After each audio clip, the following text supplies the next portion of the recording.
Céu azul, tudo bem, tudo pronto, vamos decolar.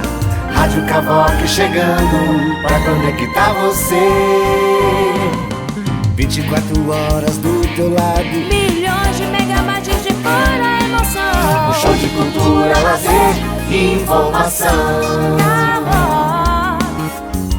Cavoque. Pois é, hoje é dia da consciência contra a obesidade mórbida, né? Deixa eu encolher minha barriga Eu aqui. não sei se os convidados aqui, o meu convidado, que eu vou já mostrar, já está aparecendo lá, não, o convidado? Não. Ainda não. Ele percebeu, estou bem mais magro, emagreci bastante, pelo menos isso, né? Bom, pode baixar um pouquinho o retorno? Esse meu amigo, ele me atendeu o pedido, que está um pouquinho alto agora. Agora tá legal, tá? Bom, previsão da meteorologia para amanhã é igual o dia de hoje, tá? Tem os números aqui, e vocês que estão acostumados a me ver sabem que eu ainda estou naquela de aproximação, né? Tá, entendi. Bom, de 32 graus vai ser a máxima, mínima no amanhecer de 23 graus, vai ter chuva de 10 milímetros, essa a gente mata no peito e não faz mal para ninguém, só acima dos 20 milímetros, que nós sabemos que começa a complicar os ventos, vem do Nordeste, como quase todos os dias, em média 4 km por hora, e a umidade relativa do ar vai chegar a 92%, tomara que seja no momento que estiver dando 32%, bem feito para quem estiver fora do ar-condicionado, e é um privilégio aqui na nossa região. Olá, amigos, estamos iniciando o nosso A Hora do Rush. Pode baixar um pouquinho para mim, por favor, meu querido amigo Miqueias, né? O retorno agora.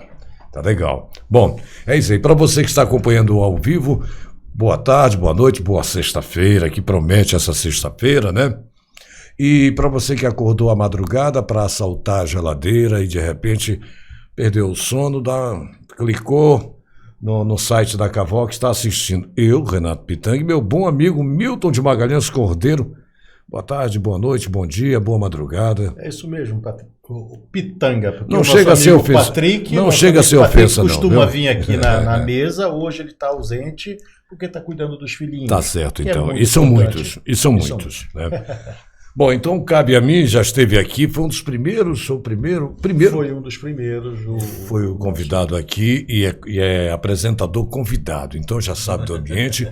E é um cara que dispensa apresentação, ex-governador, ex-deputado federal, ex-deputado estadual, ex-secretário várias vezes e vários governos, um cara que ajudou em muitas etapas boas de sucesso no Amazonas. E na última vez que veio aqui, despertou o interesse, a curiosidade, né, do meu querido amigo Milton, que todos os programas praticamente, ele sempre diz, professor Melo esteve aqui, mostrou isso e aquilo, e citado muitas vezes.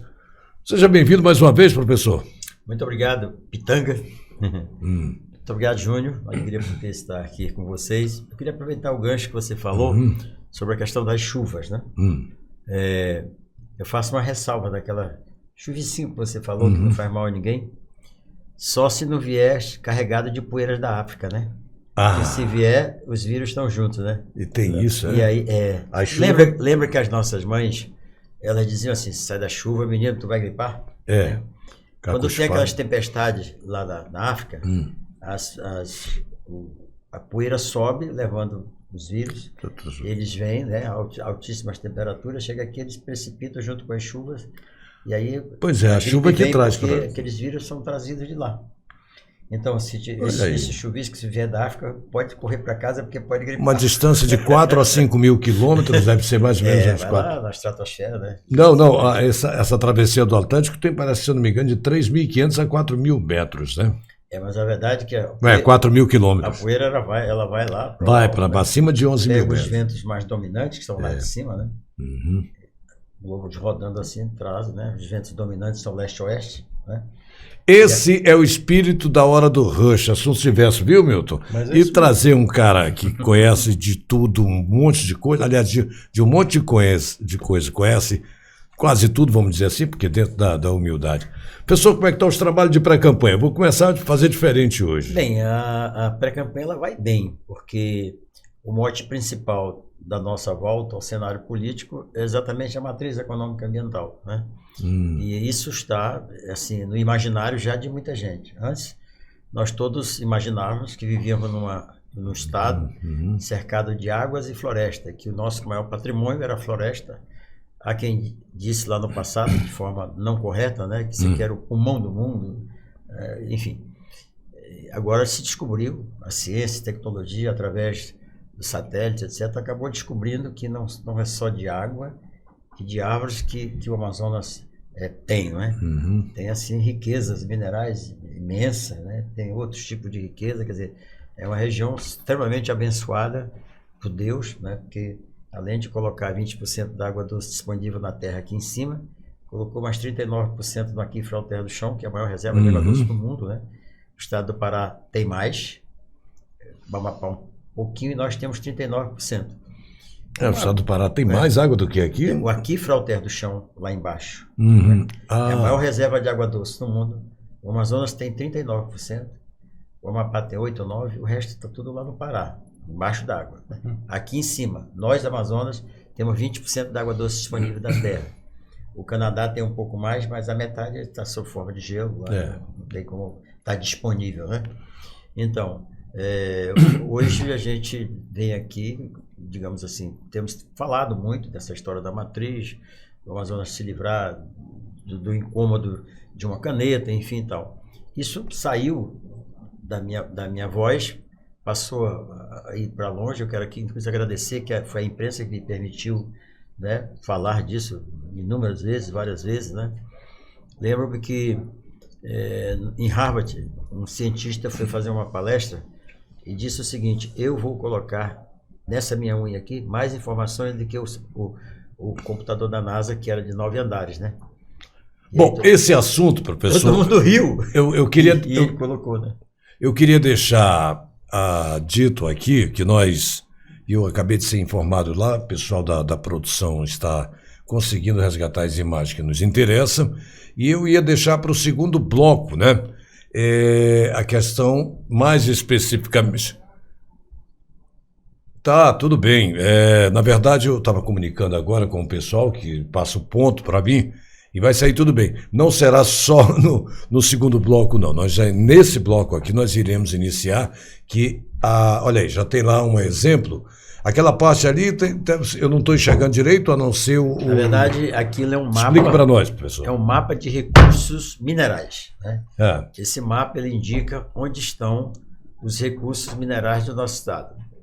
Se você vê, segue o padrão mundial, né? Certo. É que os recursos minerais, eles são fruto de altíssimas temperaturas vulcânicas, etc. E tal. Então você vê que os grandes recursos minerais estão exatamente nas fraldas do Prato, né? Que é a bacia amazônica, né? Não vai colocar aqui atrás? Você vê, tá lá... Tá aqui no mapa, não, né? Não. Se tiver, aqui atrás vai colocar? Depois. Não, depois. Então isso tá aí, lá, só professor, tudo isso aí... Vamos estudar, depois nós vamos ver que ali tem nióbio, tem tanto, tem casterita, tem ouro, tem potássio, tem manganês... Aquilo está no ar. Tem gemas, né?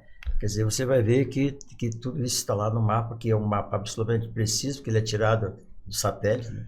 E para você que está assistindo agora, daqui a pouco o professor Melo vem aqui nesse telão, nós vamos mostrar para esses mapas que ele nos forneceu, a equipe dele já está com a nossa lá, e ele vai apontar exatamente, dizer, nessa área dessa cor aqui tem isso, isso e aquilo. Isso aí, para quem não lembra do primeiro programa, foi no primeiro ano de governo do seu governo lá, professor, não foi? Foi, nós reunimos aqui ambientalistas, embaixadores, cientistas. Que ano foi isso aí? 2014. 2014. Nós dissemos para eles o seguinte: eu convidei-os aqui para que juntos nós pudéssemos descobrir de que forma nós poderíamos explorar de forma racional as riquezas da nossa floresta.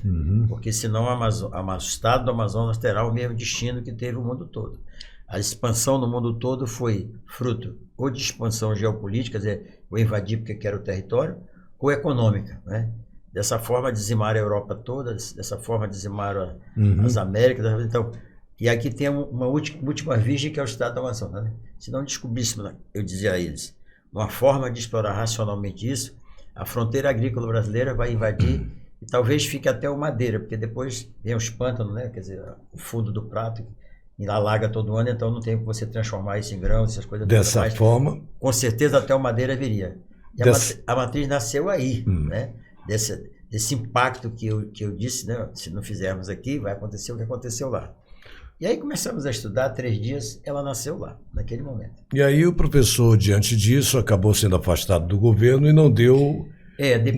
defenestrou. Depois de discutirmos isso, eu fui para a produção das leis, que garantisse ao investidor que podia vir aqui e sair daqui com um produto com selo verde. 2 meses depois eu fui cassado, fui afastado do cargo. E isso ficou, digamos assim, desculpa, eu queria passar não para a produção. desenvolveu nos últimos 3 anos. E eu agora volto a trazer a discussão novamente.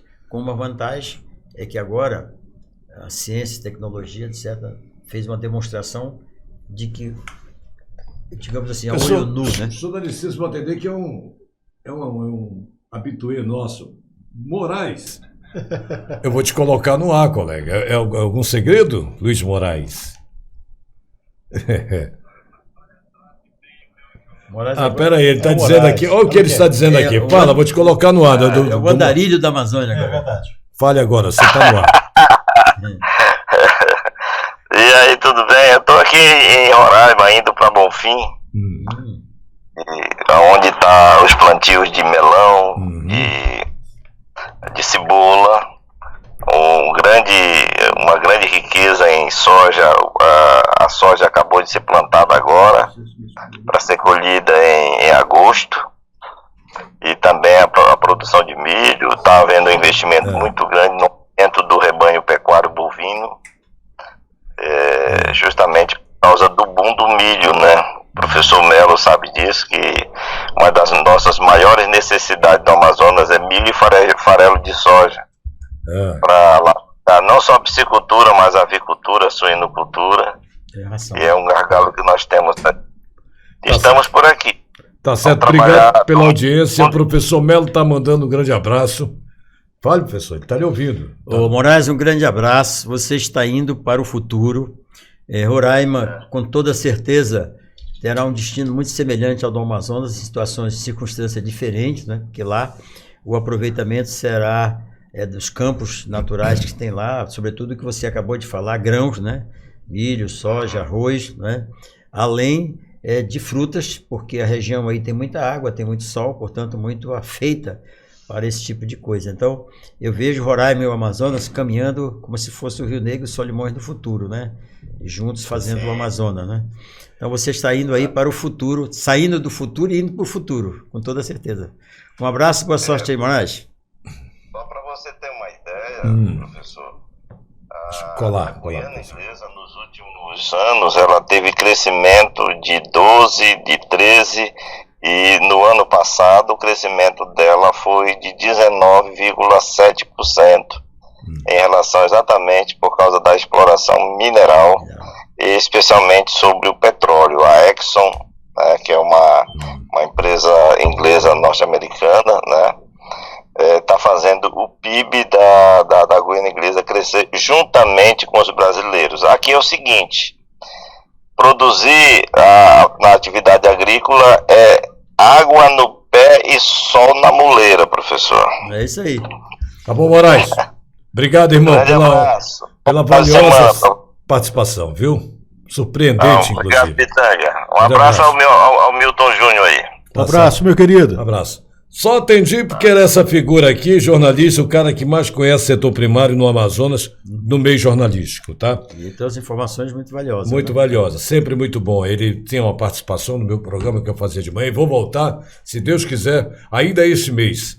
Bom, vamos... Eu da outra vez eu me esqueci, deixei para daqui a pouco, e vai ser agora. Nós estamos falando de água. Eu me lembro que no seu governo ainda, estavam falando que o senhor teria negociado água, que os caras estavam vindo aqui abrindo o bocão dos navios. Teve uma história dessa? Não. Eu não sei de onde os caras tiram essa história. Como é que é? Não, é assim. Eu falei do tema assim. Eu falo desse tema há muito tempo. Né? E agora o que eu falava, a ONU vem dizendo. Né? As próximas crises mundiais são: 1, falta de água doce; 2, escassez de alimentos. Os 2 As.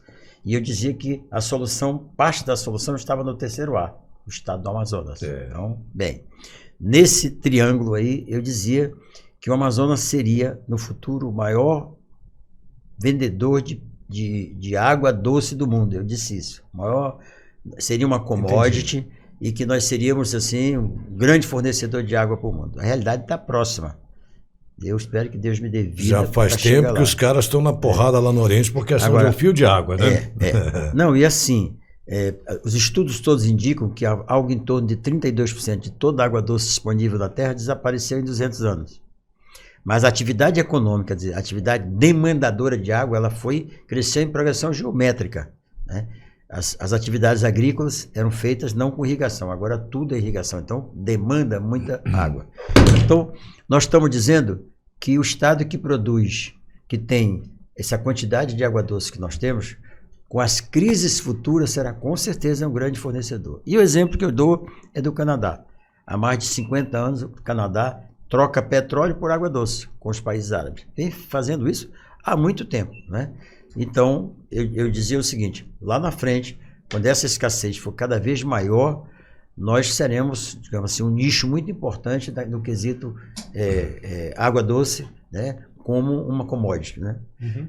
Os americanos têm água, os canadenses têm, fora disso, o Brasil é que tem, né? O Brasil tem a maior reserva de água doce do mundo, o aquífero Alter do Chão, tem a segunda maior reserva de água doce do mundo, o aquífero Guarani, e tem a maior reserva de água doce de solo do mundo, que é o estado do Amazonas. Então, esse país... Eu custo acreditar... Né? Vai. Eu gostaria de falar, o Pitanga mesmo disse aqui, que quando o senhor veio aqui, o senhor falou do nosso solo, e eu fiquei realmente impressionado. E sempre falo, porque a gente tem trazido para cá vários convidados, e sempre tocamos nesse assunto. Muita gente fala muito de Zona Franca, parece que só temos isso na vida. Yeah. Aí quando a gente toca no assunto, parece que as pessoas não dão importância, né? Então essa situação já está, é a bandeira que a gente levanta aqui, que é turismo e também o nosso solo, e parece que as pessoas não lembram mais dessas coisas. Nós estamos na Amazônia, como o senhor falou. É tudo, é água, é turismo, é tudo, e não dão importância para isso. Me diga como é que o senhor, futuramente, caso sendo deputado, como é que o senhor vai fazer com que a gente desenvolva essa situação? Primeiro, o solo mais rico do mundo, o senhor mesmo falou, vamos mostrar aqui agora. E o nosso turismo? Vamos lá. Estado do Amazonas, né? Estado do Amazonas. Ele precisa mudar um conceito de que ele não é uma virgem. Conceito que foi difundido mundo afora, que isso aqui era intocado. Segundo, precisa ter leis que garantam que o Pitanga, um investidor internacional, venha aqui investir $1 bilhão para criar jaraqui, que tem 2 vezes mais ômega 3 do que o salmão, saindo daqui com o jaraqui com selo verde, ele ajudando a preservar a floresta, produzindo um jaraqui aqui. Então, primeiro tem que divulgar esse conceito, que é o que nós estamos fazendo agora, todos nós estamos fazendo aqui. Depois, aprovar as leis. Aprovadas as leis, aí vamos para a ciência e tecnologia. Está tudo dominado.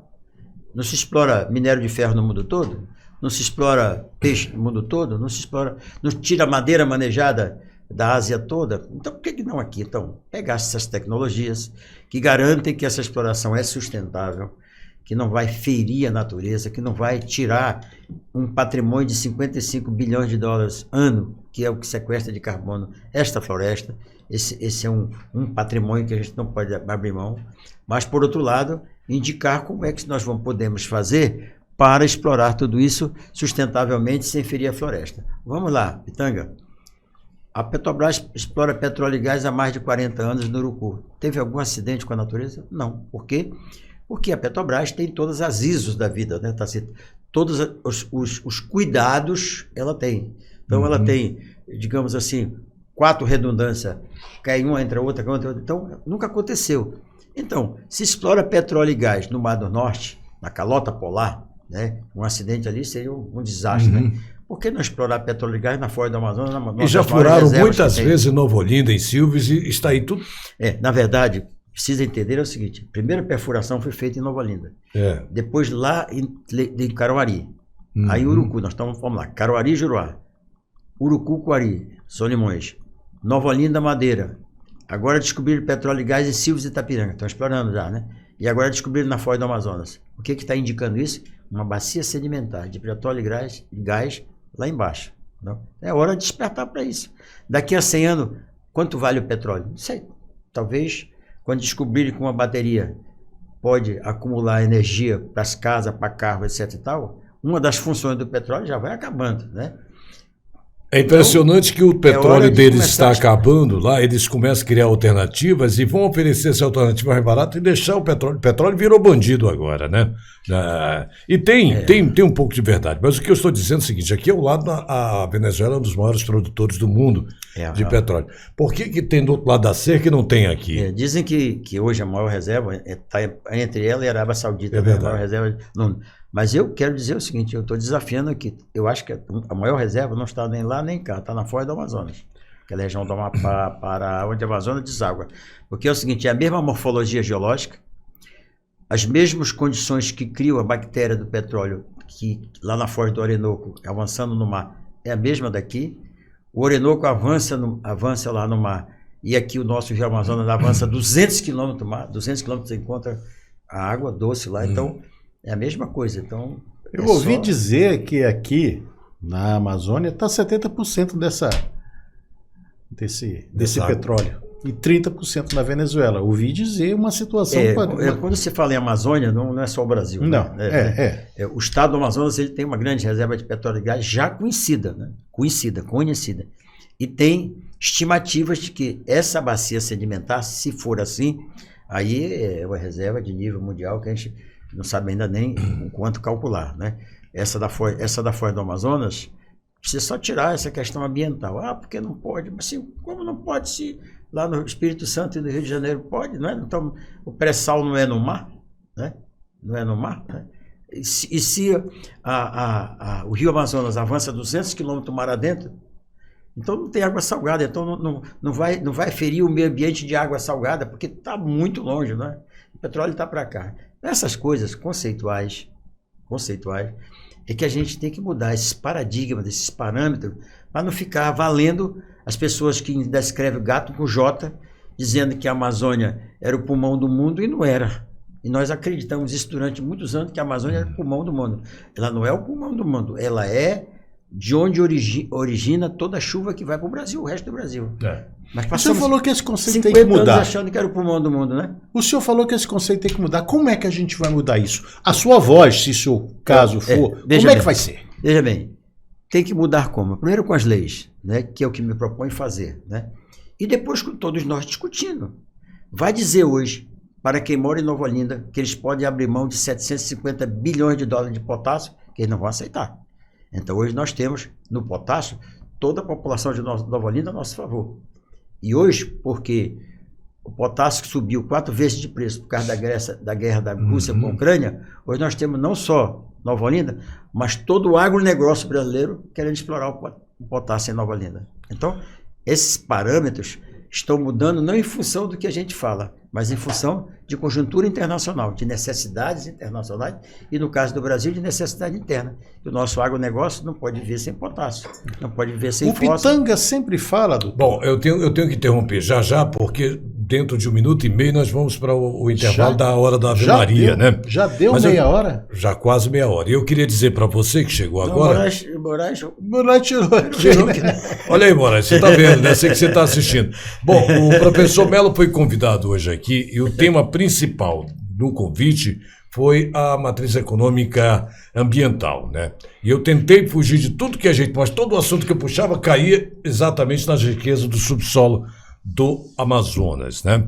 E no segundo bloco nós vamos tratar disso, porque isso é coisa para meia hora e mais 3 dias, né, de estudo. Então, é para você que chegou agora, o economista, ex-governador, ex-deputado federal, ex-deputado estadual, secretário várias vezes, está aqui com a gente, e ele há muito tempo vem tratando desse assunto.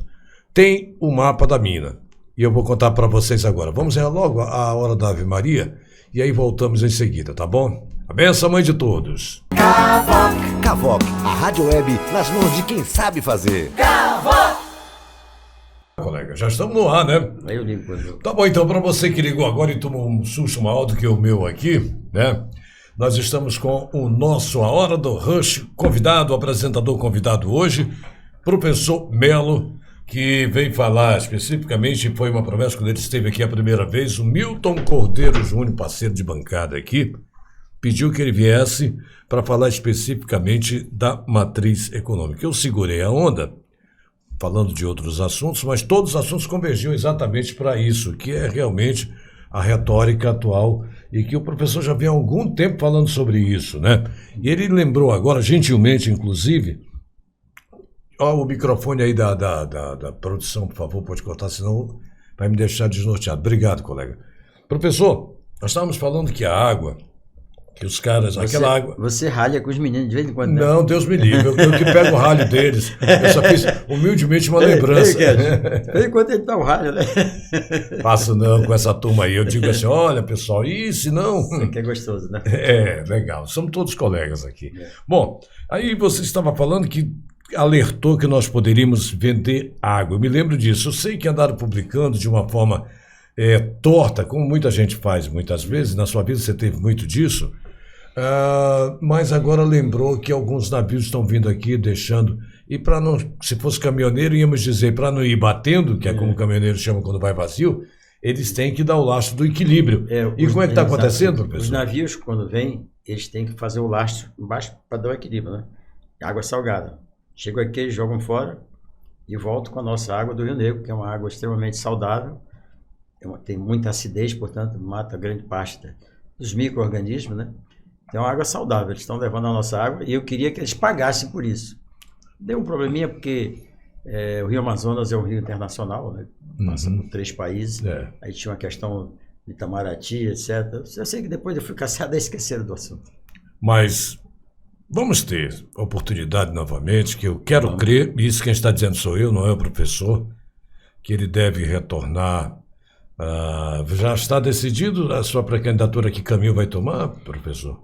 Na verdade é o seguinte, por que eu quero ir para a Assembleia? Tá. Porque é lá que vão ser aprovadas e discutidas as leis que garantirão que a matriz deixa de ser um conceito para ter um conceito legal que permite para poder os investidores virem aqui investir seu dinheiro, produzir, sair daqui com um bem sustentável, com selo verde, e não ter, digamos assim, o desconforto das questões de meio ambiente que hoje é muito ruim no negócio. Então, eu, se fosse investidor, só viria criar peixe aqui no Amazonas se eu saísse daqui com peixe com selo verde. Aí eu dizia, estou vendendo esse peixe e estou ajudando a preservar o patrimônio maior da humanidade.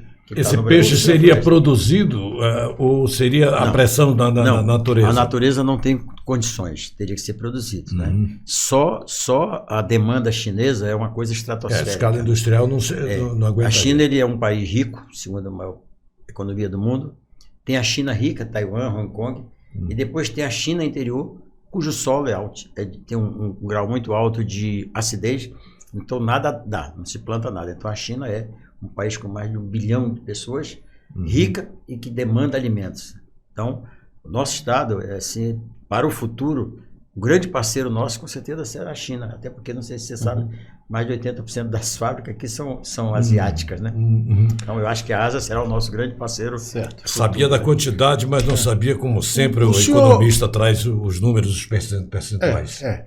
Voltando àquele assunto do navio que leva a nossa água, No lastro. Isso, no lastro, né? Isso aí era bom ver mesmo. Mas me diga, fora essa situação que eles estão, tipo piratando, né? Pirateando a nossa água. E as ONGs? Será que as ONGs não estão levando o nosso minério, nossas coisas? Deixa eu te dizer, nós temos assim 2 situações, né? Certo. Tem ONGs assim maravilhosas, prestando etc. E a grande maioria não tanto assim, né? Então, as notícias que se tem é que por trás de grande parte do contrabando das coisas que saem aqui do Amazonas, tem por trás uma organização dessa. Não estou aqui acusando nenhuma delas, estou apresentando a questão fática, né? Isso aqui, e tem ONGs que prestam que isso acontece, enorme de serviço, etc., que são bem-vindas, etc. O que eu acho que o nosso Estado e o Brasil precisa fazer? Estabelecer regras para separar o joio do trigo, para deixar aqui só ONGs que possam fazer o bem para o Amazonas. Como por exemplo, Rio Negro, grande quantidade de gemas, né? Tem lá milionários saindo todo dia de contrabando para a Colômbia, e há 100 anos os índios, 21 etnias que moram no Rio Negro, estão do mesmo jeito, não mudou nada, não tem uma escola, não tem um hospital, não tem nada. Então, mas a riqueza deles foi. Eu acho que é hora do Brasil repensar esse conceito de que os nossos irmãos indígenas querem ficar isolados e sem nada. Eu penso diferente. Eu acho que é hora da gente começar a pensar... Vamos começar, professor, então, falar diretamente desse assunto. O senhor pediria, se tem um Ah, mapa e organograma, né? Eu posso usar esse bicho aqui? Olha, nós temos um microfone, se a técnica puder colocar aqui atrás... Teria como colocar um quadro aqui? Teria? É isso aí? Então É isso bora. que você quer? Olha aí, ó, pronto. Vai chegar Eu pra vou cá. até me afastar agora. Então vamos lá. Quero... Eu queria o anterior da matriz, pode? Isso. Que esse aqui já é o outro, né? O anterior. Ah, esse aí. Vamos lá. Esse aí. Vamos lá. Então vamos lá. Nós temos aqui a Zona Franca de Manaus. Isto aqui é didático. Isso aqui é para mostrar que o tamanho da Zona Franca de Manaus, isso aqui, ó, é esse, e das nossas riquezas é isso aqui. Eu estou dizendo que só a mineração é muito maior do que todo o modelo Zona Franca de Manaus. A pergunta é, dá para nós abrirmos mão disso? Não. Como é que nós poderíamos abrir mão de um polo de biocosméticos? Não podemos. De um polo de biofármacos? Não podemos. De um polo de mineração? Não podemos. Petróleo e gás, que eu falei ainda há pouco. O nosso gás é muito rico em nitrogênio. E nós temos o potássio lá em Altaz.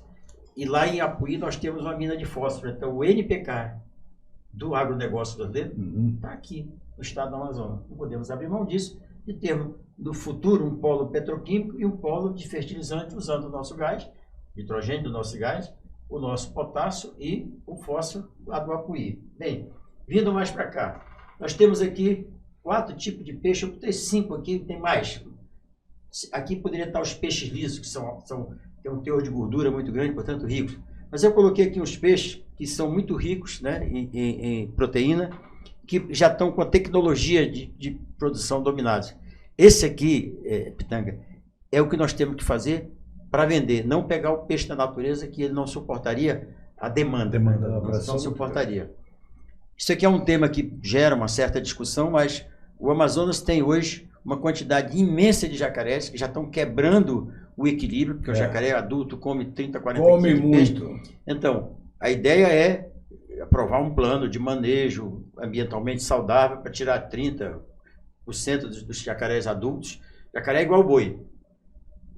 Tudo se utiliza, né? Do couro ao osso se utiliza. Então, aqui, frutas tropicais, o açaí, a produção mundial, praticamente toda aqui na Amazônia, não representa 2% da demanda.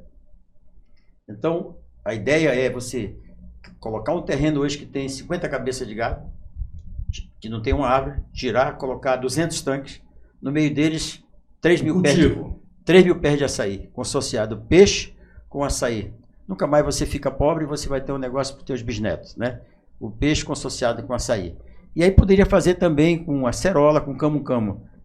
E o buriti, na tua região lá do Alto Solimões, quantidade imensa, ele tem beta-caroteno, que entra perfume, e praticamente todos os produtos que se utilizam hoje dessas empresas, que eu não vou citar o nome para que não fazer merchandising, que sai da natureza, que vem do buriti. Foi por questão didática, o senhor fica à vontade, viu? E por falar em Buriti, faz tempo zero. que não aparece o vinho do Buriti para cá, para a gente ver. Por quê? Porque agora está tudo sendo exportado. O óleo do Buriti Não, é o seguinte, está sendo exportado. Agora, como é que ele está sendo exportado? In natura, né? Pega... O que eu proponho para cá é ter uma pré-industrialização. Extração do óleo, por exemplo. Para agregar valor. Né? O açaí é uma coisa assim meio complicada, mas o açaí deveria sair daqui liofilizado, em pó. E aí entra em 23, 24 tipos de produtos, mas deveria ser assim. Ele agregaria um valor muito grande. Já até fazem, mas em pequena escala. Não? Nós estávamos falando da água ainda há pouco. Não sei se você viu uma reportagem de uma pessoa que está invasando água lá em São Gabriel da Cachoeira. Viu aquela? São Gabriel da Cachoeira, as cachoeiras faz com que haja mais de 96% de umidade no ar. Ele está captando essa água, dizendo que é água dos ventos voadores e está vendendo a 80 euros a garrafinha. Um negócio com água, saída daqui. Bem, indo mais à frente um pouquinho, tem aqui o crédito de carbono. 97% da nossa floresta em pé, hoje, representa 55 bilhões de crédito de carbono ano. Então esse é um ativo que a gente não pode abrir mão. Quando for para as bolsas de valores do mundo todo, nós estaremos com o nosso ativo lá vendendo. E aqui, para que a matriz econômica aconteça, o Amazonas precisa fazer duas coisas. Primeiro, a regularização fundiária. né? Grande parte das terras da Amazônia não estão regularizadas, né? Regulamentação ambiental, quer dizer, pegar as leis ambientais, readaptá-las para que elas possam ser leis que preservem o meio ambiente, mas permitam também que a produção aconteça de forma sustentável, né? Então isso aqui teríamos que fazer. E uma coisa que o Amazonas precisa repensar é a questão do turismo, seja ele de pesca esportiva, científica e de observação da natureza. Só o primeiro, de pesca esportiva, já é uma realidade. A região do Rio Negro, entre Barcelos e Santa Isabel, daqui a 4 anos você não tem mais vaga nos hotéis que tem lá, nos barcos, etc., para pesca esportiva, né? Então, isso aí a gente precisa replicar. O Atumã é uma região linda, o Piorini é outra região linda, né? O Canumã, que é uma região linda. Quer dizer, você pode pegar uma reserva indígena que tem um lago maravilhoso, etc., fazer daquele ali um case de sobrevivência bem daquela região, né? Pesca uma vez por ano só, pesca e solta. Então, a matriz econômica ambiental é uma mudança desses conceitos todos, objetivando o futuro do estado do Amazonas. E aí teríamos alguns eixos que era importante a gente replicar aqui. Por exemplo, teríamos que ter um moderno porto, que eu acho que deverá ser em Novo Remanso. Eventualmente teria que ter uma ferrovia ligando o Presidente Figueiredo, então a maior parte dos minérios, ligando ao Novo Remanso. Manacapuru seria um outro porto para poder ficar, né, pegando o Juruá, o Purus, o Alto Solimões, aquela região toda para cá, para não vir tudo para o peito da cidade de Manaus. Então, esses eixos que eu chamo de estruturantes. E aqui seria a matriz do conhecimento. A UEA terá no futuro o papel de formar toda essa gama de profissionais que vai precisar aqui. Até para justificar o investimento na estrada, o porto lá em Manacapuru, para atender todo o Juruá e o Alto Solimões, seria muito interessante. É isso aí. Professor? Agora você quer colocar aquele outro mapa que você colocou da mineração? Espera aí, professor. Tem uma pergunta sobre esse ainda. Posso? Diga, pode.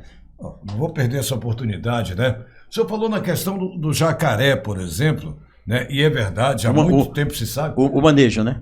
O do manejo. E a natureza está com excesso, nós sabemos, e eles concorrem com o peixe que é para sobreviver.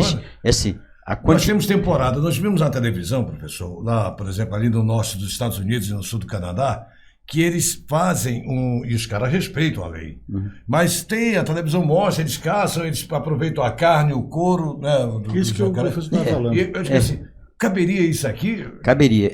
Que chamam ambientalmente de manejo, né? Você tem 1.000, mas você só precisa de 700 para poder dar o equilíbrio. Então você tem autorizado a tirar 300. Manejo, você tira 300. Em determinado período ainda. Fica os 700, só em determinado período.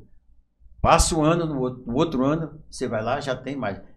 Normalmente são os adultos que já tiveram a capacidade de reprodução já em declínio, né? Quer dizer, então adultos geralmente esses, né? E os jovens todos permanecendo. Então, esse sistema de manejo gerará alguns bilhões de dólares aqui no estado do Amazonas. Como da madeira manejada, que é uma coisa que também você tem que pensar, né? Você tem esse quadro aqui, você divide em 10 pedaços, no primeiro ano o meio ambiente vai lá e diz, você pode tirar essas 100 árvores aqui. 10 anos depois você volta aqui, essa floresta você não reconhece, ela está composta.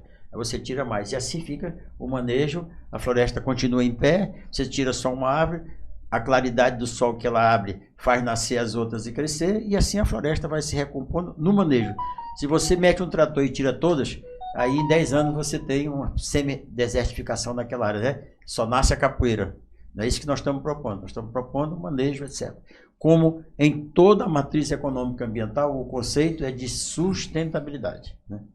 Bom, posso passar agora? Por favor. Vamos lá, Miquel? E Pitanga, e o pessoal só fala em IPI. Pelo amor de Deus, olha essa aula que a gente está recebendo aqui. Meu Deus. Agora vamos lá. Agora aqui está a joia da coroa, viu? Tá? A segunda joia da coroa, né? Que são as nossas... Desculpa eu estar olhando de vez em quando que aqui, são as pessoas estão participando, daqui a pouco eu vou dar o nome de todo mundo. São as nossas riquezas minerais, né? Qual é a proposta da mineração? Com regras e regulamentações ambientais, com lavra e refino do ouro em separados, quer dizer, você extrai e você refina para não usar o mercúrio, né? Com fundo para repor o passivo ambiental, o Pitanga tem uma lavra, quando ele sair de lá, esse fundo vai lá e recompõe a natureza daquela lavra que ele fez, quer dizer, em 10 anos está tudo legalzinho, e também através de empresas e cooperativas e até indivíduo. E olha o quanto de riqueza nós temos aqui: estânio, urânio, tântalo, nióbio. terra arária, potássio, Isso tudo calcário. comprovado. Provada. Caulim, calcário, granito, cassiterita, manganês, zircônio, ouro e argila fina. Se você disser para um chinês que a melhor argila do mundo, que é a do Iranduba, está sendo usada para fazer tijolo e telha, ele tem um ataque. Então a gente imagina que no futuro Iranduba terá um polo de cerâmica fina, de porcelanato, etc., para uma utilização mais racional daquela argila, que é uma benção da natureza, né? E aqui você tem a região de ouro do Rio Negro, do Japurá, do Içá, do Jutaí, do Madeira, do Abacaxi e do Sucunduri, né? E aqui gemas no Rio Negro: diamante, ametista, esmeralda, ágata, água marinha, topázio, berilo, lápis-lazuli, quer dizer, e temos 5 tipos de cristais, das mais lindas cores e matizes, né? Riquezas imensas que pode passar e aqui o potássio nessa região aqui, né? Altaz, Itacoatiara, Nova Olinda do Norte, né? Um pedacinho de Maués, potássio para 150 anos do agronegócio. Agora que eu tenho perguntas para fazer, eu acho que o senhor não se importa de responder. Não, claro que não. Aliás, eu quero agradecer, porque há muito tempo que eu não fazia isso, que era lecionar. Pois eu vou feliz, perder a oportunidade. eu estou fico feliz aqui da vida. Que você nem abismado com a aula que a gente a alegria tá tendo é aqui. minha, Pitanga, porque eu estou com saudade da sala de Tá aula. legal, professor. Eu estou querendo aqui, eu carinhosamente sempre chamei, que o que ele gosta de ser chamado é de professor, porque é realmente. Professor, vamos dar um exemplo aqui, eu não estou com dificuldade, o senhor sabe, de visualização, mas eu estava com o ouvido atento desses minerais que temos aqui, dessas riquezas, o que está em locais que poderia ser utilizado também para turismo e que ainda há de se pensar na questão ambiental ali, para não se... que não vai Eu acho que a região mais...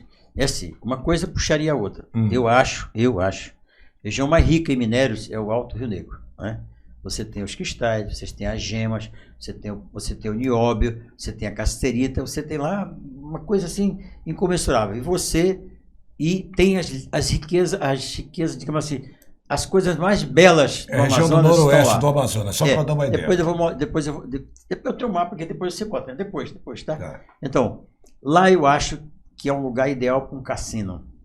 Olha aí. Um mega cassino. A pessoa vem com seus filhos, tal, cachoeira linda, aquela coisa maravilhosa, você vai.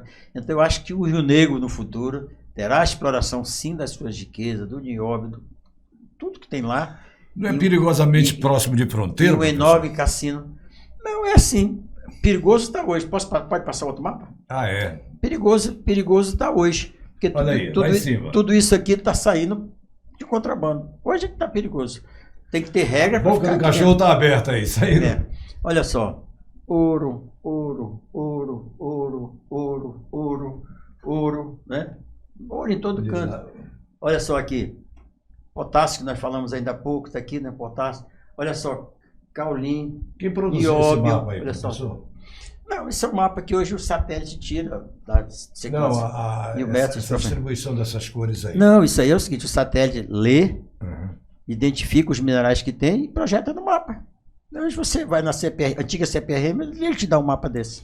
Esse pessoal estava naquela reunião que o senhor... Estava. Isso aí não é segredo, isso aqui é um mapa geológico, um mapa de mineração do estado. O Pará tem o seu, enfim, todos têm. Então esse é um mapa. Então aí você vê. Não dá para a gente abrir mão dessas riquezas todas que o estado tem? Não dá. Tem que ter conceitos de sustentabilidade, tem que pegar a ciência e tecnologia para nos dar isso aí, tem que criar as leis que vão dizer o seguinte: pode vir, que é legal, que você pode sair daqui preservando a floresta. Se você vê, Pitanga, isso aqui são as fraldas do Prato, né? Do Amazonas, né? É a parte alta. Sim. E aqui nós temos o Planalto Central. E aqui no meio o fundo do Prato, é tudo alagado, né? Áreas alagáveis, né? Aqui tem que ser destinado a piscicultura, turismo sustentável, sequestro de carbono, né? E o ouro que você pode explorar. Todo esse estudo aqui, se tem ideia de quantidades, por exemplo, Vamos lá, potássio, estimado 750 bilhões de dólares. É isso que eu queria saber. 3 trilhões e 500 bilhões. Nióbio, algo em torno de 41 trilhões de dólares. Né? Trilhões? Trilhões. 41 vezes 5. 98% do nióbio da terra está no Brasil. Uma parte em Araxá, em Minas Gerais, outra parte em Goiás. Isso vai dar uns 5 anos de produto interno bruto do Brasil. E 96% aqui. aqui no estado. E tem um pouquinho, não é, no Canadá? 4%. 3%. 4% está fora do Brasil. É. 96% está dentro Só do esse Brasil. último número que o senhor colocou dá uns 4 a 5 anos do PIB brasileiro. Não, é assim. Se tivermos 41 trilhões de dólares aqui, o Brasil sai do 17º, se eu não me engano, PIB mundial e vem para o terceiro. Só perde para os Estados Unidos Sim. e a China. Ganha E a do Japão, China. ganha da Alemanha, ganha da Inglaterra, ganha de tudo isso. Mas é aquela Outro história. exemplo, professor, só para me ficar É. esperançoso que nem tudo está perdido. Outro exemplo é a quantidade de caulim que tem, né? Uma região praticamente... Para se dar mais didática, o Né? caulim é o quê, O professor? caulim é uma cerâmica. Pra quem sabe. Por exemplo, o teu celular tem, o teu computador tem centenas de milhares de produtos de Que alta, nós aqui fazemos de alta de tecnologia. tijolo. Não, isso é uma coisa. A cerâmica Ela está do lá caulim em- é outra coisa. Lá nós estamos falando de uma cerâmica fina para fazer porcelanato. Vaso sanitário, a coisa. Tem porcelanato fino, né? Aqui nós estamos falando de uma cerâmica. Cadê teu smartphone? Tá aí? Tá aqui. Ele está aqui, ó. Aqui tem uma opção de Fazer quantidade. componentezinhos, né? É, um componente, né? Uma cerâmica que vem para cá, né? Então, nós temos aqui uma mina de tamanho mundial. E mais importante, a maior mina de estânio do mundo, em quantidade, está lá em Presidente Figueiredo. Casterita, tântalo, enfim. É isso aqui, ó. Porque eu diria, sem sombra de dúvida, que a joia da coroa brasileira chama-se Estado do Amazonas. É a joia da coroa. Eu diria que se isso aqui tudo se desenvolver no formato que a gente imagina e que depois a ciência vem dizer como, etc e tal, eu imagino que daqui a 20, 30 anos, aí sim, eu concordo com... A única coisa que eu concordo com esse ministro da Fazenda que está aí, com o que ele disse que isso aqui seria uma Dubai. Não no conceito que ele falou, né? O conceito que ele falou. Eu diria que seria uma Dubai com tudo isso aqui explorado. Onde é que tu acha que vai ser o centro financeiro do Brasil? Pois é. Né?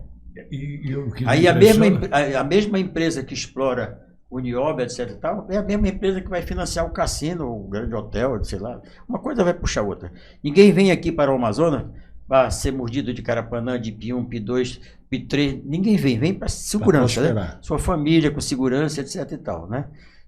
Para isso ele vai para Costa Rica, que tem 1% da nossa floresta, mas tem a infraestrutura do turismo que precisa. Então, uma coisa vai puxar a outra. O grande hotel cassino não vem para cá se antes não tiver uma atividade econômica que dê a garantia de que... Né? Então, uma coisa vai puxar a outra. Eu acho que a matriz econômica ambiental vai ser que vai dar garantias que a Zona Franca de Manaus nunca acaba. Porque o nosso maior parceiro disso aqui é a Ásia. E maior parte das empresas da Zona Franca de Manaus são asiáticas. Então, nós temos para eles o que vender e temos o que comprar deles. Então, nós temos uma moeda de troca. Se você sentar na mesa de negociação, você tem uma moeda de troca, você já sentou vencido, né? O exemplo Seu que nós tempo, tivemos né? lá nos Estados Unidos, o oeste dos Estados Unidos desenvolveu por causa do silício, aquela faixa já quase no noroeste ali, e nós sabemos, o silício, que é a frente disso aí é quase nada. Descobriu que ele era utilizado no que era de moderno aí, né, da parte da comunicação, acabou, né? Agora, por exemplo, a Bolívia.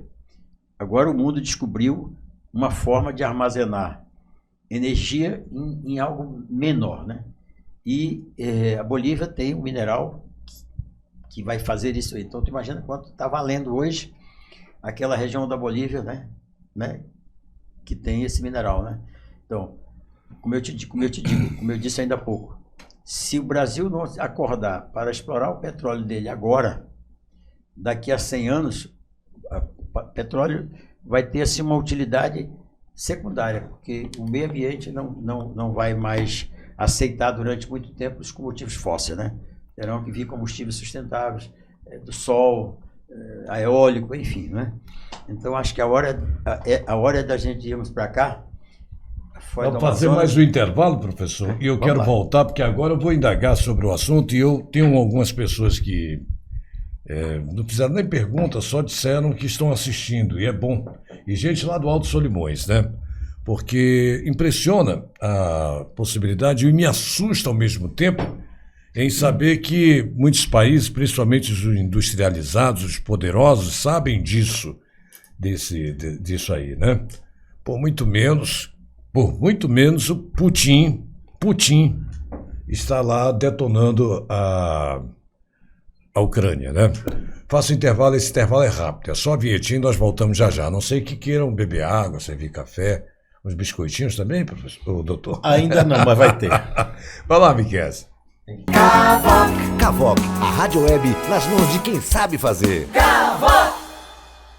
Onde aqui, né? Não, Voltou já? Não sei o que é que está dando uma realimentação, mas já passou.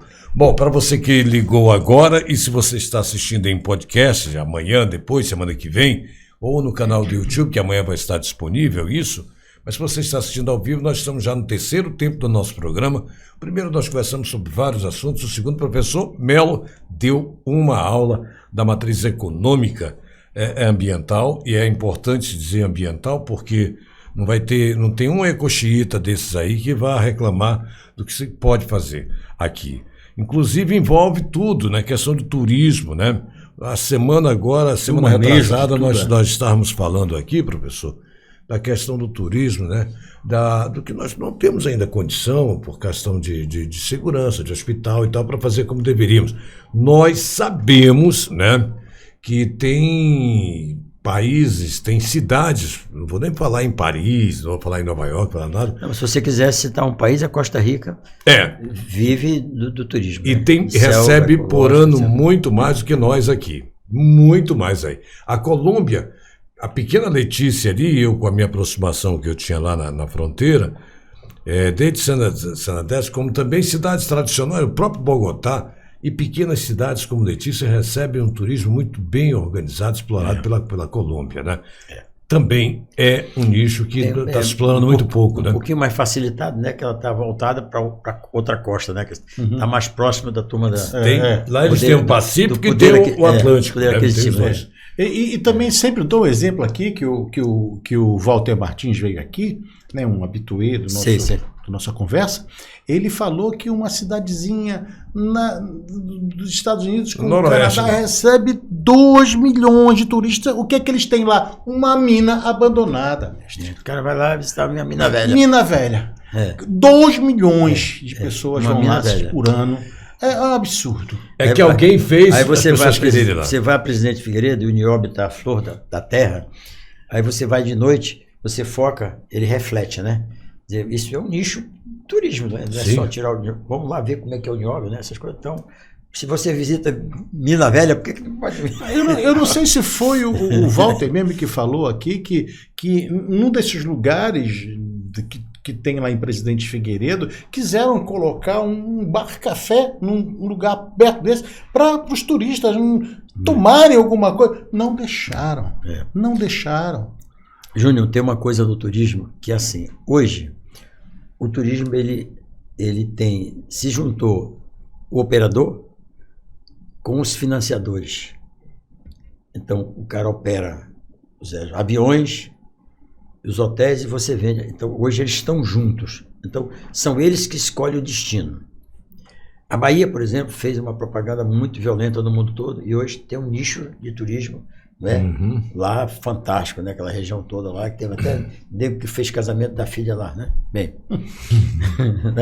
Bem, então é o seguinte, para que nos escolham como tal, tem que ter a infraestrutura, né? Tem que ter, como ele disse, hospitais, segurança. Eu vejo São Gabriel da Cachoeira porque tem uma pista de quase 4 mil metros. É a pista alternativa para os aviões que vêm da América para cá, né? Então tem uma pista, tem uma natureza encantadora, exuberante, um sequencial de cachoeiras lindas. É uma coisa que eu não sabia. Tem montanhas, tem floresta, tem tudo. E está bem mais próximo do que nós aqui, dos Estados Unidos, né? Porque de lá, quem for de São Paulo para cá é metade do caminho, né?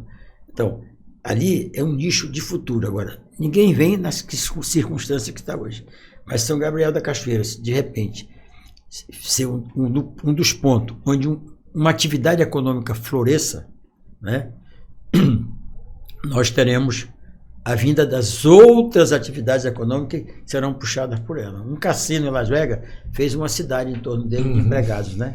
Então, mas primeiro tiveram que fazer o cassino, primeiro os caras tiveram que escolher aquele deserto lá, aí o governo americano pegou água lá dos lagos, canalizou para trazer para cá, porque não tem uma gota d'água lá, só tem lá por baixo. Então, o governo foi lá e fez a sua parte. Então, o turismo no Amazonas é um nicho de futuro, não tenha dúvida nenhuma, mas em circunstância que o turismo hoje requer. É a pesca esportiva. Isso é o seguinte, o Pitanga, multimilionário, com seu Gulfstream 6, vem, pousa em Barcelo, pega um anfíbio, vai lá, pega 2 tucunarés de 6 quilos, 2, filma, bota nas redes sociais dele, peguei esses 2 tucunarés, todos os multimilionários amigos dele para o ano e querem vir para cá. Então, uma coisa chamando a outra. E daqui a 4 anos não tem vaga nesse local. Então, isto aqui pode ser replicado em várias partes do Amazonas nesse mesmo conceito, né? Aí é que eu te digo, aí tem que ter leis, tem que ter tudo. Isso, o professor, agora eu vou te falar aqui, você como professor... Só um detalhe, Milton, por favor, que agora senão eu vou me perder no assunto. Eu não quero deixar fugir esse assunto que tem a ver... Por exemplo, e nós demos 2 passos atrás, o hotel do Rita Bernardino, por exemplo, que infelizmente acabou, e as pessoas já era um ponto atrativo, inclusive para pescadores esportivos que vinham para cá, até mesmo pelo caminho. Eu acho que no centro de Manaus não tem sequer um hotel de boa capacidade próximo do nosso sítio histórico, que infelizmente Manaus à noite, como qualquer grande cidade, o Rio, São Paulo principalmente, mas eles estão lá tentando e recuperando o centro histórico dessas cidades. Fizeram isso em Rio Branco, ficou uma beleza, fizeram isso na Lapa, no Rio de Janeiro, e aqui havia necessidade, porque o próprio centro de Manaus é um centro bonito da sua cultura. Agora o nosso nicho, na minha avaliação, é assim, o Teatro Amazonas. Bem, tem teatros do mundo todo, lindos, maravilhosos, encantadores, etc. Tal, né? Acho que o nosso nicho é a questão ambiental, né? É o que essa floresta tem.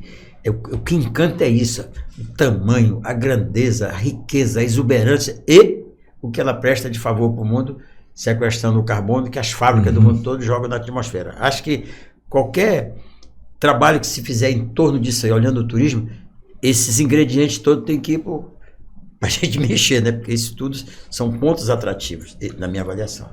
O que o senhor acha que está faltando? Onde é que está o pecado? Onde é que está o erro para essa coisa não explodir o nosso turismo? Primeiro que a Zona Franca... Eu estou perguntando de alguém que esteve lá com a caneta na mão. Primeiro que a Zona Franca de Manaus, um modelo maravilhoso, exportador líquido de receita para a União, compra 75% dos insumos da União, do resto do Brasil, ajudou a preservar a floresta, coloca 24 bilhões nos cofres do Estado para nos bastar. Esse modelo, durante muitos anos, nós governadores, todos nós imaginamos que aquilo ali era suficiente para o Amazonas, né? Uma coisa maravilhosa, né? O dinheiro estava em caixa, etc. E tal.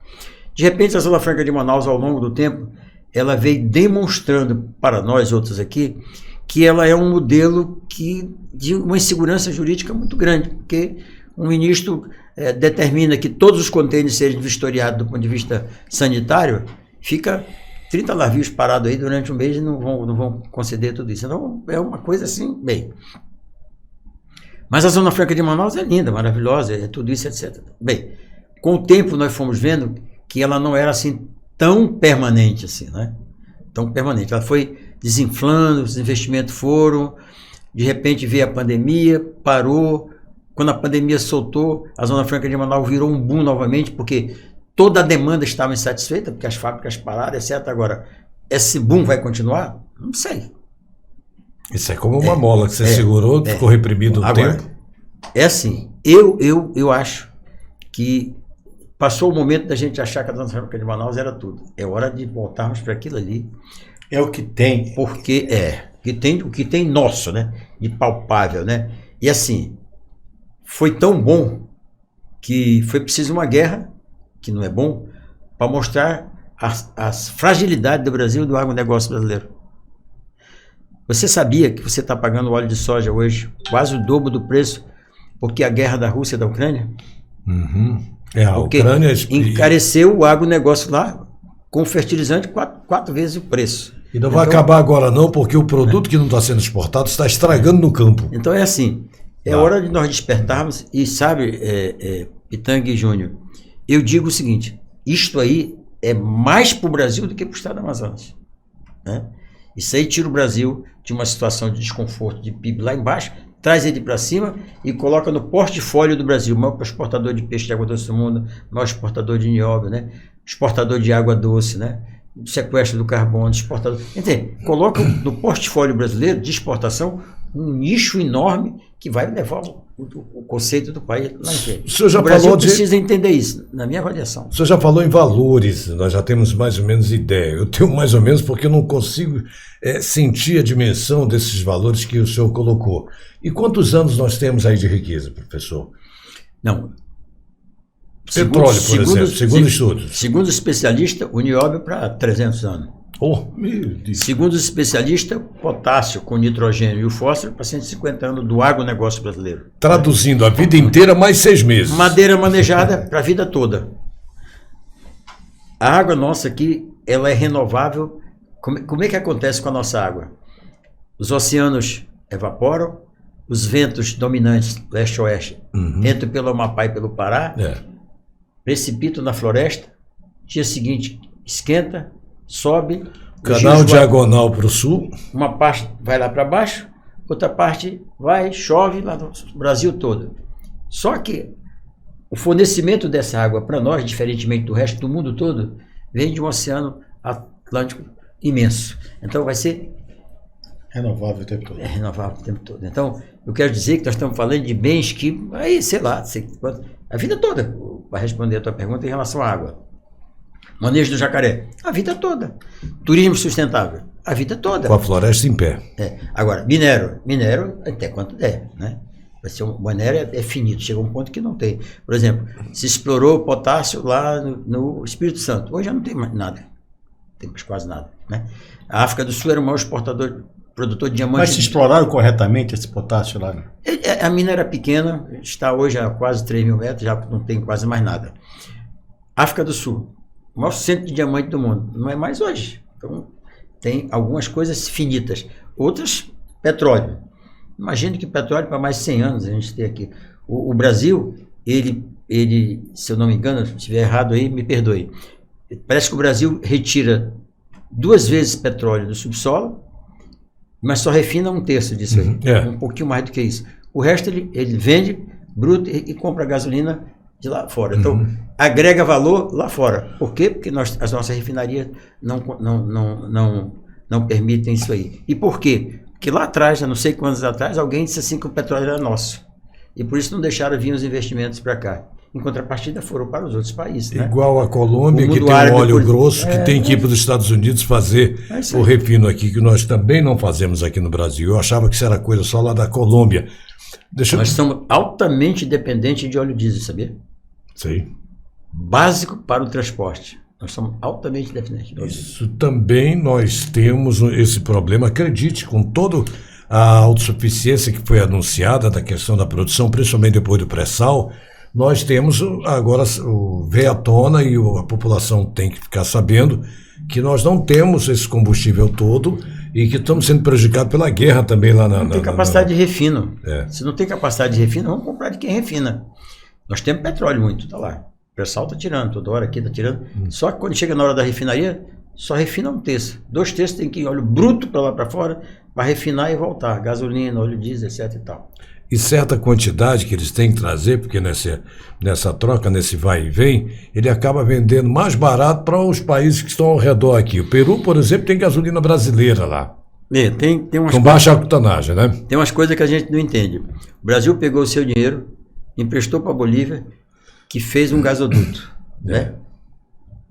Todo o gás que o Brasil utiliza hoje para gerar as turbinas, etc., vem da Bolívia, com o nosso dinheiro. Com o nosso dinheiro. E nós compramos hoje, peraí, tem pior isso. Hoje a Bolívia resolveu não vender mais a quantidade que nós precisávamos, porque está vendendo para os Estados Unidos. Ela vende para os Estados Unidos e depois os Estados Unidos nos vendem com sobrepreço desse tamanho de todo o equipamento que foi feito com o dinheiro do BNDES que até agora não devolveram. Esse é o Brasil. E os caras queriam buscar aqui a nossa reserva que temos aqui dentro do Amazonas para suprir a necessidade lá do sul do país. Sabia disso? A nossa, por exemplo, nós tínhamos 30 anos aí, de um dos furos lá do Urucum, e eles queriam fazer um gasoduto até Porto Velho, de lá mandar para suprir essa falha que já... Eu defendo que o nosso gás, eu defendo que ele deva se destinar a uma matriz energética, né? Utilizar esse gás para gerar energia, utilizar a União do Tucuruí para vender energia para o Brasil e o excedente fica aqui, porque essa matriz vai demandar muita energia. E o diferencial seria o seguinte, eu vou dar a lei ambiental, a licença ambiental. Então eu quero um delta para baixo da energia do Amazonas. Pode levar, mas eu quero para cá. Então nós temos um diferencial para baixo da energia. Mas não dá para nós abrir mão de sermos um grande produtor de energia com a quantidade de gás que a gente tem. Professor, o senhor é pré-candidato a deputado estadual, mas nós sabemos, o senhor pode elaborar leis que incentivem o estudo, até a exploração de parte dessa riqueza aí, mas nós vamos esbarrar em Brasília, nessas questões aí, principalmente o subsolo. Nós sabemos que isso vai esbarrar. Como é que o senhor pretende convencer esse pessoal a passar a explorar nossas riquezas? Porque nós... Bem, em relação ao potássio, a Rússia e a Ucrânia já convenceram, né?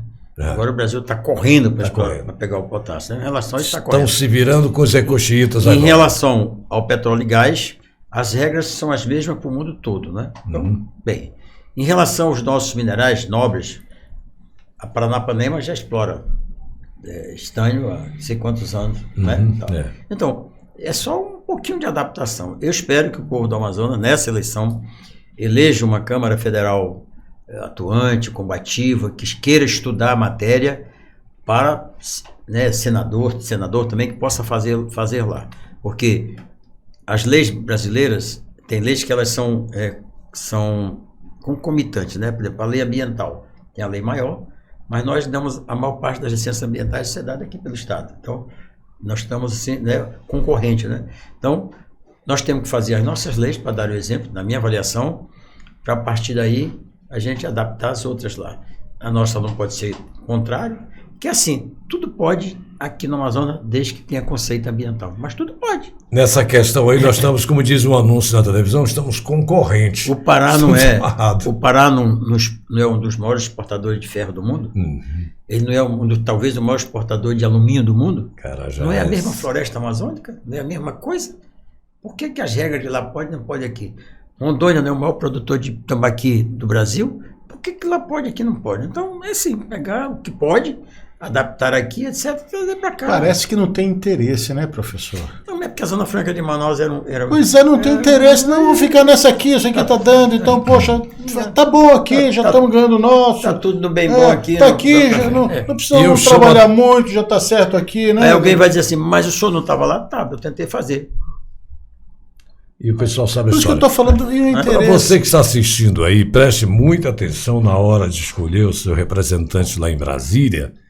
Vê se escolhe alguém que vá além da IPI da Zona Franca, né? Porque nós mostramos hoje, professor, eu aprendi muito mais do que eu pensava que fosse possível aqui nessa região de Meu Deus, né? E olhe que eu conheço esse interior e sei de pessoas como o professor que conhece de ponta a ponta. Professor Melo, eu já vi muitas vezes, ele chega em qualquer um desses municípios que chegaram e conhece a maioria das pessoas pelo nome. É impressionante isso aí. 40, eu sei disso. Quase 40 anos, né? Eu já lhe acompanhei algumas vezes, eu sei. Aliás, estava no local quando o senhor chegou, mas a questão do conhecimento do que nós temos aqui. Eu creio, e por isso eu vou insistir numa pergunta, de toda essa riqueza que nós mostramos hoje no mapa, seria mais prático para reforçar, professor? Veja bem. O que o senhor apostaria em dizer, vamos aqui, que aqui é melhor? O potássio já é uma realidade. Desculpe, deixa eu melhorar a pergunta, né, para ver se eu consigo. Se o senhor tivesse continuado no governo, qual seria o seu passo primeiro para iniciar isso? Eu acho que se eu tivesse continuado no governo, nós já estávamos com o potássio sendo vendido, já seríamos hoje, com toda certeza, se não o segundo, mas nos aproximando do maior produtor de peixe de cativeiro do mundo, já seríamos um grande produtor de açaí, associado com peixe, já teríamos colocado as regras ambientais para a exploração mineral da forma do conceito que a gente está falando aqui, e com toda certeza já teríamos com o polo do jacaré no manejo, o polo da madeira manejada no manejo, porque ato seguinte daquela nossa reunião eram as leis que eu comecei a fazer quando saí. Então nós temos aí 2 anos que eu não fui, mas os quase 4 anos do Wilson. Então nós estamos aí com 6 anos, né? Quase 6 anos. Era tempo suficiente para tudo isso já estar andando. Alguns desses... eu diria tudo. Já estaríamos menos com retorno. O turismo, essas coisas, porque isso independe de muitas assim coisas. Que a gente é revoltante, sabe? A má vontade do... Mas olha, não está perdido, não. Não tá. Tá tudo aqui, já está provado. Agora a vontade do pessoal. É exatamente isso. Que é. Agora é assim, é o que eu te digo. Aquele louco que disse que colocaria o computador na NASA numa unha, todo mundo riu dele. Tá aí, o mundo na palma da tua mão, né? O louco hoje sou eu. Esse louco aqui está dizendo que é possível sim explorar as nossas riquezas de forma sustentável. É possível sim. Tem ciência, tem tecnologia, tem conhecimento, falta vontade política. Em outras palavras, falta vergonha na cara. Não só de autoridades, mas de nós enquanto povo, enquanto pessoa, né? De achar que o Pitanga tem que resolver o que é meu. Não, somos todos nós que temos que resolver, né? Mas, professor... E agora, viu, Júnior? E agora, como ele disse ainda há pouco, na democracia quem decide é o povo. O povo vai ter a chance de fazer a sua parte desse processo. Como é que está sendo? O senhor tem levado essa ideia, eu sei disso, a lugares? Você já foi ao interior trabalhar, levar essas informações? Eu já fui a 4 municípios e agora eu vou fazer, nesses próximos 2 meses, eu vou fazer os outros. Eu estou indo para falar da matriz. Que município o senhor foi, por exemplo? Eu fui a Humaitá. Sim. Eu fui a Manacapuru, fui a Iranduba e fui a semana passada ao Castanha e Manaquiri. Bom, o Humaitá tem tudo. Sim, fui também a Rio Predel. O Humaitá tem tudo a ver pela questão que lá é um exemplo do que, desde a época do 3º ciclo, se eu estava naquele governo, lá foi uma mudança. Eu acompanhei bem fantástico. Aquilo lá. Né? Tem gente que desde aquela época. Eles continuaram a produzir. Eu me lembro de uma história. Tu já foste a Porto Velho? Sim. Você vai para Porto Velho, aí tem 200 quilômetros até o Humaitá. Ali são os campos naturais do Puciari. Só que hoje não são campos naturais do Puciari, são milho, soja e arroz. Tudo plantado de grãos. E alguns nichos de açaí aqui e acolá, e imensas fazendas de gado. Aqueles campos naturais hoje é um Mato Grosso. Em Humaitá. Naquela estrada, 198 quilômetros lá. Um conceito que foi criado lá atrás, que o Amazonino fala, o 3º ciclo, ele queria aproveitar aqueles campos naturais, trouxe inclusive os russos, que eram, você sabe que a Rússia planta grãos há muito tempo, né? Trouxe para cá, naquela altura teve um problema, porque o solo de Humaitá, o lençol freático fica bem perto, então você tinha umidade de baixo e umidade de cima, as sementes não se adaptaram muito aqui. A Embrapa veio, tirou esse problema, e hoje eles estão entre os 3 ou 4 estados brasileiros com maior produtividade de soja, de milho daquela região. Professor. É uma realidade. Professor, nós recebemos uma aula fantástica aqui. O senhor como professor. Tudo não tem a ver com a educação, professor.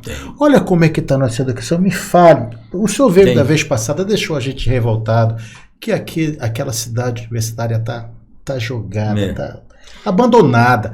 E a gente vê, sabe, o ensino fundamental, sabe, nessa situação que está, que o senhor falou, poxa, aqui nós vamos produzir os técnicos na nossa universidade.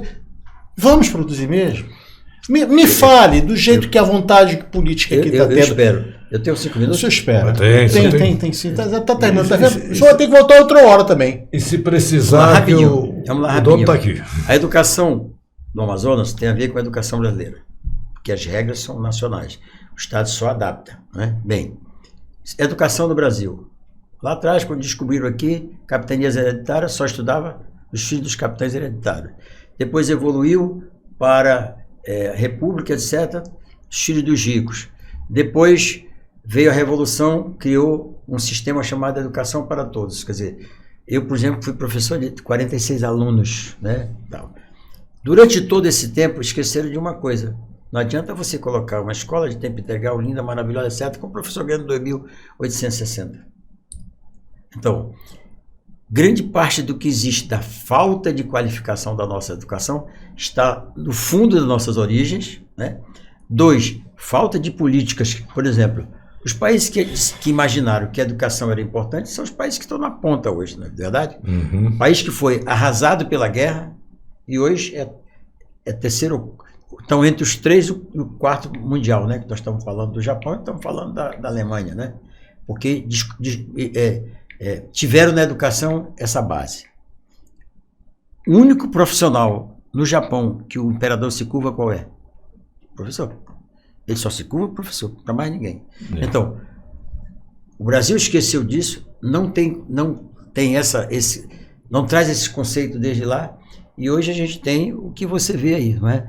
As nossas taxas de evasão, repetência, etc., são lastimáveis comparado com países da América Latina, aqui.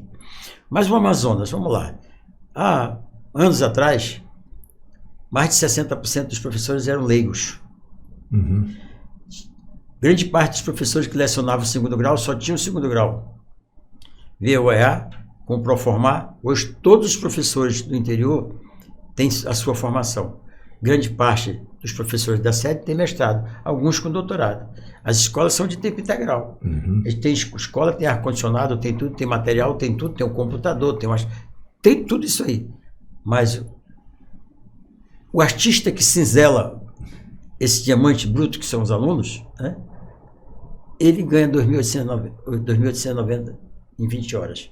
Então, no caso do Amazonas, eu vou puxar agora a sardinha para cá, acho que o futuro governador ele tem que resgatar esse algo aí.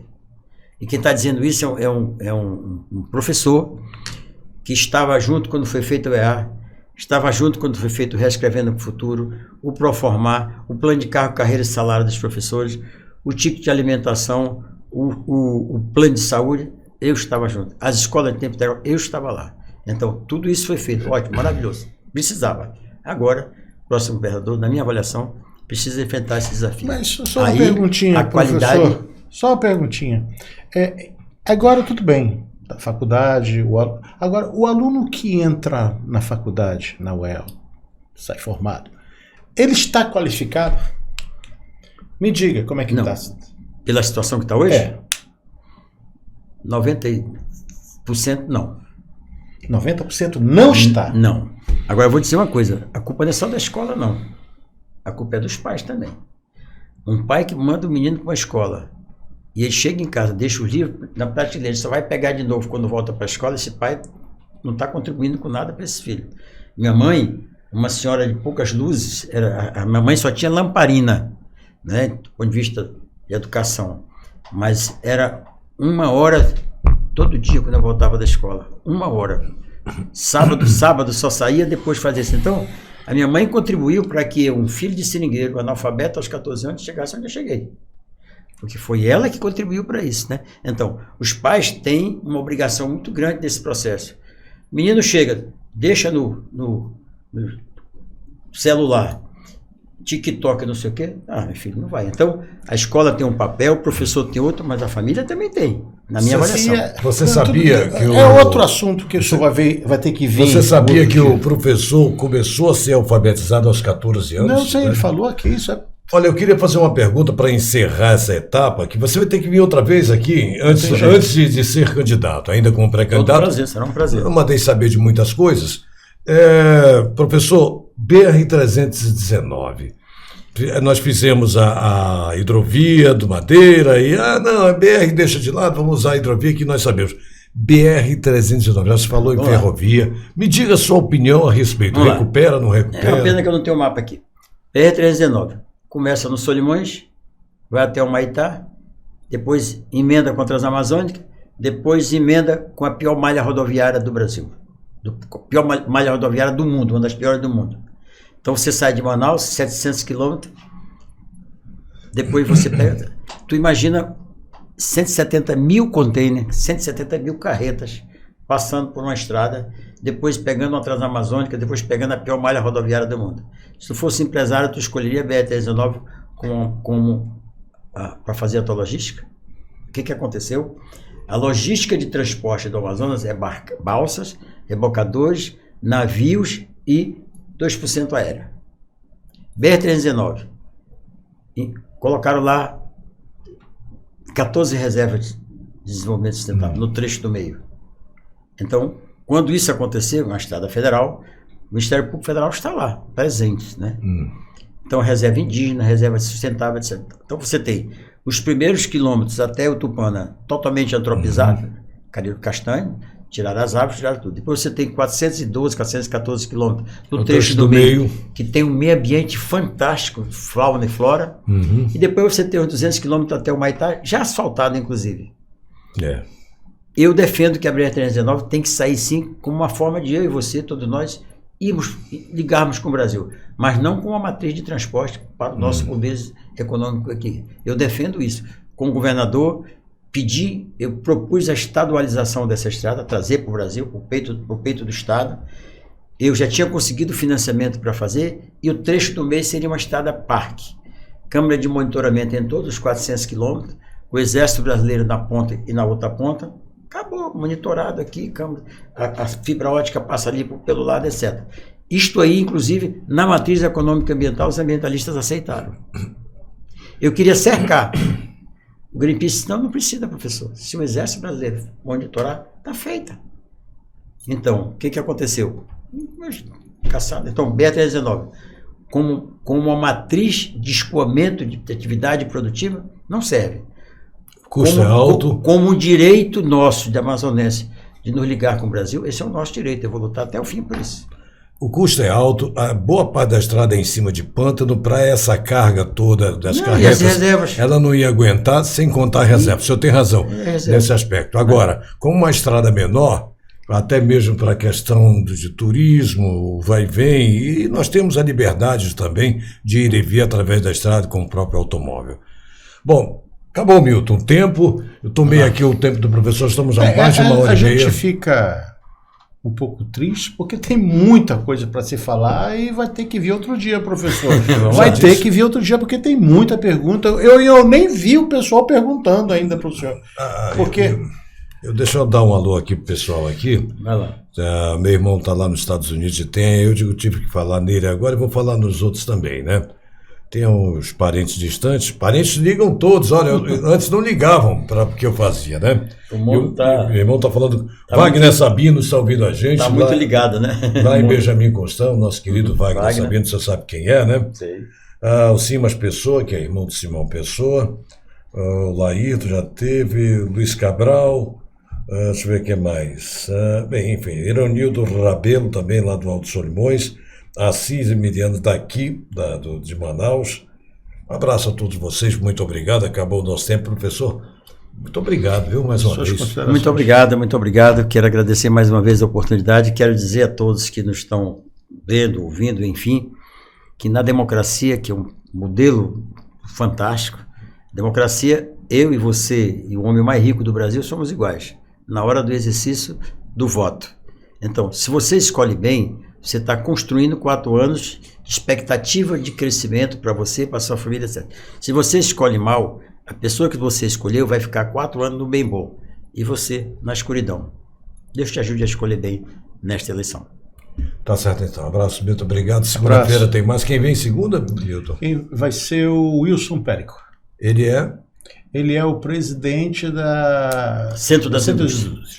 Um homem inteligente, competente, conhecedor, um dos mais profundos conhecedores da Zona Franca de Manaus. Isso mesmo. Já foi apresentado, eu espero você. Obrigado, gente. Tchau. Já foi apresentado, tá bom. Não, mas então, vamos aguardar a ficha técnica e a